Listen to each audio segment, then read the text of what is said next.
You are not friend with your partner. You don't sleep with your friend. It's about keeping a healthy polarity between them. As promised, this is the second installment of the video about intimacy in relationships, especially in marriages. I will be covering the second part of that podcast between the husband and the wife. They go a little deeper about why the things look like they do when you get married, struggles and problems in marriage. Life happens, you know. Without dragging too much, let's get into it. I like to have this discussion, and I think we should have this discussion because people look at us and say, oh, relationship goals, right? Marriage goals. They don't know what is being discussed behind closed doors, right? So, for example, one of the things that I have deduced through being married to you for a long period of time is this, and this is not about a woman thing. This is about me and you. I learned that you were never taught what it entails to be with someone in a monogamous relationship. The same way I was never taught that. Right. So what happens is that we both have expectations of what we think it's going to be like. Of course. And then the minute it's not like that, we start to project our issues that we have with that on each other. So you That's get mad true. at me Who else we gonna and I project get it mad on? at you. It's like saying that we are not taught to live a life. No one is. When we're small, we don't know anything, we lack proper guidance. It's like that in every instance of life. The real reason why we're not taught about relationships is because there's no one to teach us. Majority of relationships are based on false premises. As I was talking about in the first part, people don't know anything about relationships. To understand relationships, you have to understand human psychology. And you do that by discovering your inner self, or at least exploring, making an effort. Any interaction, any relationship between human beings is based upon your knowledge of human psyche. Whether you are a good communicator or a good listener, someone who is there in bad and good, is because you know what to do, because you have wisdom, or in the opposite case, lacking it. Before getting into any relationship with someone else, you have to establish a strong relationship with yourself primarily. So the problem is not so much the reality of what happens, is that we all have this ideal of what it's supposed to be like. And I'm gonna give you an example. As a man, right, in my from 18 to 22, we had sex routinely, like all the time. Yes. That was it, right? Once we moved together and we were living together in our own house in Michigan, sex started to slow down. This was before kids. This was before marriage. This was before you was working. This was before any stresses, period. Right. This was just like sex just started to slow down. Right. And But in also, too, 18 to 22 was like college. It was my first time out of my parents' house. Right. You know, we were living in this utopia that was college Right. life. And also, too, what was the other thing that I was going to say? So distance. We had distance. Yes, we had distance. So there was time for So- us to like miss each other and be like, oh, I Absolutely. can't wait to see you again. And when we do That's see what each I was other, getting to. yeah, okay. Sorry. So once we started to move in together Right. and you see the same person every single night. This is so out of touch. I mean, they both are rationalizing different reasons to why they were having less sex in different periods or different phases of their relationship. Truth be told, talking about sex and the intimacy, the way you're close to each other won't help any for enhancing the desire of your partner for you. Desire, attraction is something that happens instantly. You either feel it or you don't. And if you had it previously and you don't feel it now, it means that it has dissipated with time. Discussing different reasons and building up strategies on how to proceed to have more intimacy, more closeness, want to jack shit for overall health of a relationship. If you want to increase sex rate, desire, attraction in a relationship, if you feel that it has become worse with time, you have to demonstrate, you have to create an atmosphere where your partner will regain that attraction that they had for you in the beginning. Talking doesn't do much. If your partner has lost attraction for you, it means that you are doing something wrong. You're not doing the same things that you were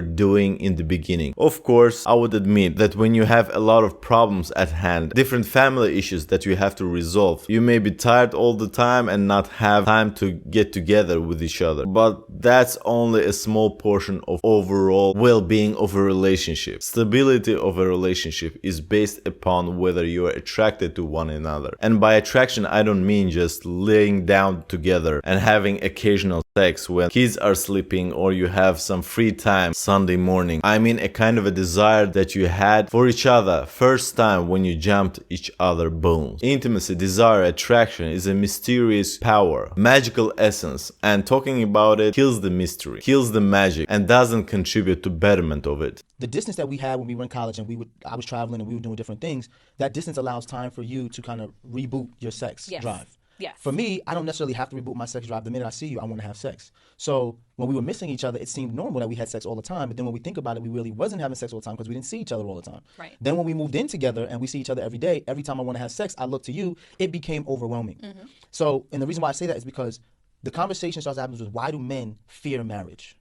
Why do men fear marriage? And I'm going to explain this so that everybody can understand this. As I was talking previously about attraction and desire, it has to be mysterious. You have to always be curious about your partner. It sounds like he was very available and always up in her face with his need for sex. And I have explained in the first part that there are many dudes who think that just because we're together, I'm entitled to get sex from my partner. It doesn't work like that. You have to court your partner if you want your relationship to blossom and improve all the time. When you're a young man, and you talk to your friends who are married about getting married, the first thing they do is say, take your time.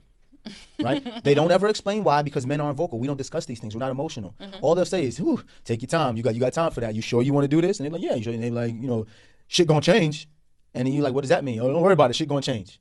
So no one really tells you as a man neither what exactly is going to change and how it's going to change and why it's changing. But I've learned over years why it's changed and how it's changed. So as a man, you start to realize, like, you know what, we are not just wired differently mentally. Physically, we are wired differently. She can't take everything that you want to give her all the time. But since no one tells you that, you just expect that this woman who wants me to be loyal to her, monogamous to her, is going to want to have sex every time I want to have sex. And it's not until you move in with a woman and you live with her all the time do you realize that she can't do that. That was a great example of what I was talking about. His friends telling him, take time, that it will change, it won't be the same. Yet again, proving my point that people don't know anything about relationships. His friends are doing the same mistakes that he is doing. His friends are also in sexless relationships. Probably don't court their partners and walk around with the same entitlement that they ought to have sex just because they are in a relationship. Newsflash, being in a relationship doesn't mean shit. It just means that you agree with each other that you won't sleep with other people. But it doesn't imply that you will sleep with each other just for the sake of it. There has to be attraction, desire all the time, every time that you get together. Otherwise, it won't feel genuine. It will feel pushed and almost violating. When you're having sex and your partner isn't into it, you surely do. And that feeling is disgusting. You see what I'm saying? So not only are women not being taught what it's like to be in a monogamous relationship, young men are not being taught. And also, when you're not living together, there's a big portion of mystery when you don't see each other. Both of you wondering where you stand with each other. Then when you move in together, you see each other all the time. And when the mystery of distance disappears, you stop courting, you become complacent, you make it boring. There's no adventure, no fun in a relationship. Relationships do good when you have fun together. What it's like to be in a monogamous relationship. You understand what I'm saying? No, I understand completely because I experienced the same thing. And that's why I'm grateful for platforms like this or just our generation of people who are speaking up and speaking out and speaking to each other about these things, because then maybe people will make more educated decisions about whether or not they do want to be married or they do want to be in a monogamous relationship or, what actually is involved in that. And the crazy thing about marriage is that, one of the things you always hear is like, you got to compromise. But like, what happens when one party feels like they're compromising more than the other? Compromising might feel okay during minor bickering when you are losing territory, but if you compromise too much, you will feel suffocated, that your needs aren't met and that you are being neglected, and that's not a healthy place to be. The whole constellation with the relationship will become a torture, and you will start to hate yourself and hate your partner. You compromise with a competitor. In a relationship, you should establish a team dynamic where you have same goals, same values, and same vision. Compromises are needed where there's a lot of ego involved. Or one person feels like they're sacrificing more than the other, then that becomes an issue, because a lot of times we try to meet each other halfway, but you still feel like you're ended up with the short end of the stick. And it just may be too because you literally have a bigger sex drive than me. And for me, it just takes way more to get me to a point sometimes where I'm even willing to do that. Like, back to your story, it was like, damn, I know I promised him. I promised him some ass tonight.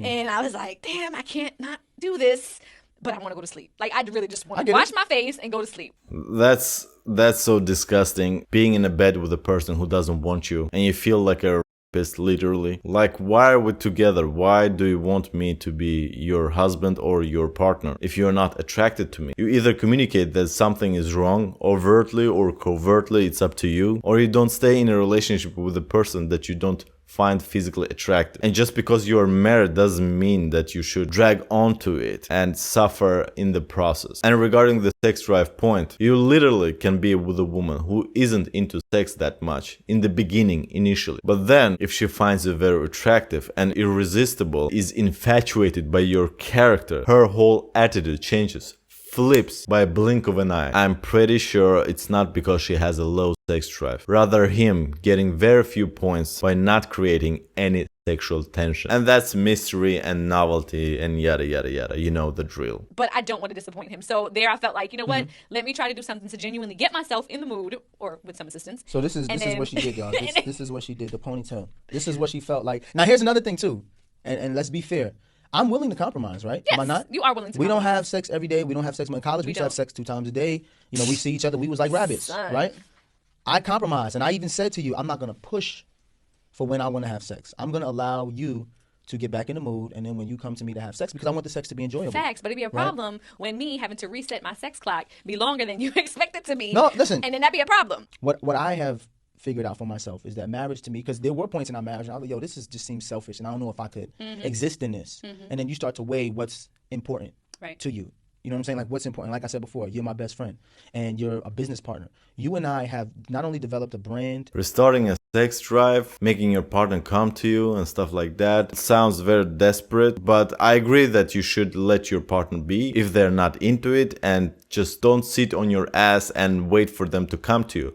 Rather, figure out what you should do or what you can do in order to raise their attraction or restart their sex drive. It's not just about time and matter of talking to each other. That's why couples counseling is bullshit, and I have talked about it previously. There's always a reason to why things the way they are, and you have to pay attention. And developed a business model that works for you and I and works for building a legacy for our kids. But we've built a friendship that I think would outlast anything, because when we were broke, especially after the NFL, you and I were still best friends, and we still found ways to enjoy life and enjoy. That's the real problem there. That in a friendship and a business relationship, you are not friend with your partner. You don't sleep with your friend. There's a huge difference. And friendship implies very familiar relationship where you lose all the limitations and become loose and relaxed, which further contributes for destruction of mystery.